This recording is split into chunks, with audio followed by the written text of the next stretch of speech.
जय श्री राम दोस्तों, श्री राधा माधव चैनल में आप सभी का बहुत बहुत स्वागत है। दुर्गा विसर्जन से नवरात्रि का समापन हो रहा है। विजयादशमी का त्योहार हमें कब मनाना है और माता किस वाहन और मुहूर्त में माता की विदाई होगी, आइए इसका महत्व जानते हैं। हिंदू पंचांग के अनुसार आश्विन माह के शुक्ल पक्ष की दशमी तिथि को माँ दुर्गा का विसर्जन कर दिया जाता है और इसी के साथ शारदीय नवरात्रि का समापन हो जाता है। नवरात्रि के इन 9 दिनों की अवधि के दौरान माँ को प्रसन्न करने के लिए उनके भक्त व्रत रखते हैं, हवन करते हैं, कन्या पूजन करते हैं और आखिरी दिन अर्थात विजयादशमी के दिन माँ का विसर्जन कर देते हैं। शारदीय नवरात्रि के दौरान माता दुर्गा की प्रतिमाएं बड़े बड़े भव्य पंडालों में स्थापित की जाती हैं।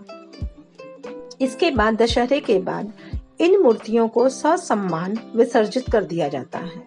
बंगाल में इस त्योहार का अलग ही रंग देखने को मिलता है। इस दौरान दुर्गा विसर्जन के बाद महिलाएं सिंदूर खेला करती हैं, जिसमें वो एक दूसरे पर सिंदूर डालकर इस दिन की खुशी मनाती हैं। दुर्गा विसर्जन का शुभ मुहूर्त क्या है और कुछ महत्वपूर्ण जानकारियाँ।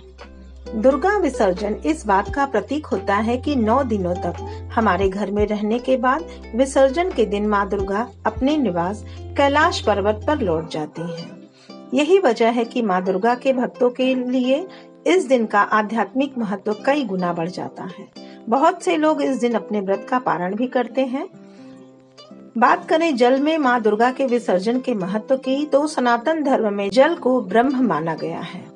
इसके अलावा कहा यह भी जाता है कि सृष्टि की शुरुआत के पहले और इसके अंत के बाद भी संपूर्ण सृष्टि में केवल जल ही जल होगा, यानी कि जल ही इस सृष्टि का आरंभ है, मध्य है और अंत भी है।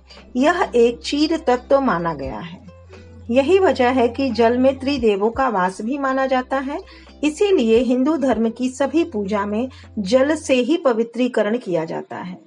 पौराणिक मान्यताओं के चलते ऐसा कहा जाता है कि जल में देवी देवताओं की प्रतिमाओं को विसर्जित किया जाता है, तो यह देवी देवताओं की मूर्तियां जल में विलीन क्यों ना हो जाए, लेकिन उनके प्राण मूर्ति से निकलकर सीधे परम ब्रह्म में लीन हो जाते हैं।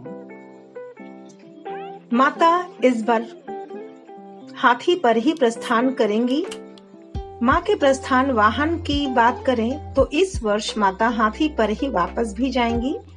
विजयादशमी दरअसल बुधवार को है और जब भी विजयादशमी या यूं कहिए माता की विदाई बुधवार या शुक्रवार के दिन होती है, तो माता हाथी के वाहन पर ही वापस जाती है। जब भी माँ दुर्गा गज अर्थात हाथी पर प्रस्थान करती हैं, तो उसे बेहद ही शुभ माना जाता है और यह उत्तम वर्षा का संकेत भी देता है, देश में खुशहाली लाता है। दुर्गा विसर्जन 2022 की तारीख व शुभ मुहूर्त 5 अक्टूबर 2022 बुधवार को दुर्गा विसर्जन होगा। दुर्गा विसर्जन का समय है 6:15 से 8:37 तक, अर्थात 2 घंटे 21 मिनट का समय है ये। दुर्गा विसर्जन के बाद विजयादशमी का त्योहार मनाया जाता है।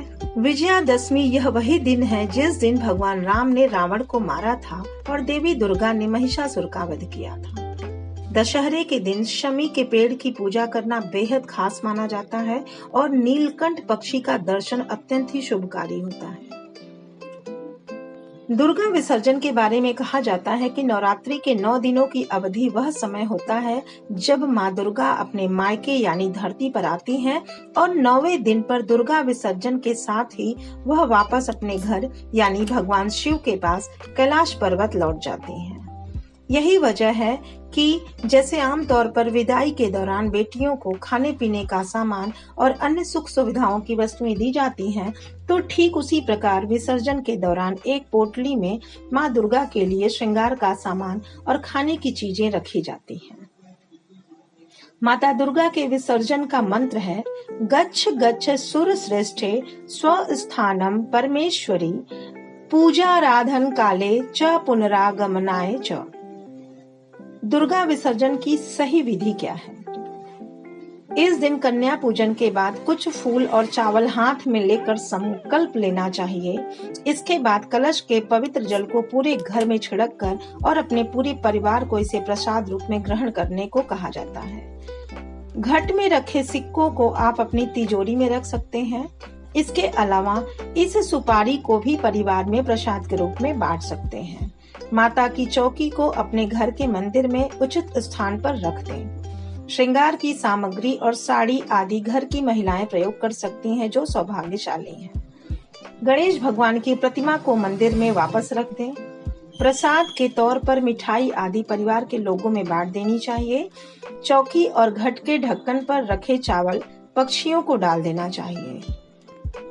इसके बाद मां दुर्गा की प्रतिमा को घट में बोए गए जौ को और पूजा सामग्री को किसी समुद्र, नदी, सरोवर के जल में विसर्जित कर देना चाहिए। इसके बाद एक नारियल, दक्षिणा और चौकी के कपड़े को किसी योग्य ब्राह्मण को दान कर देना चाहिए। उम्मीद है आपको ये जानकारी अच्छी लगी होगी। धन्यवाद। हर हर महादेव। जय माता दी।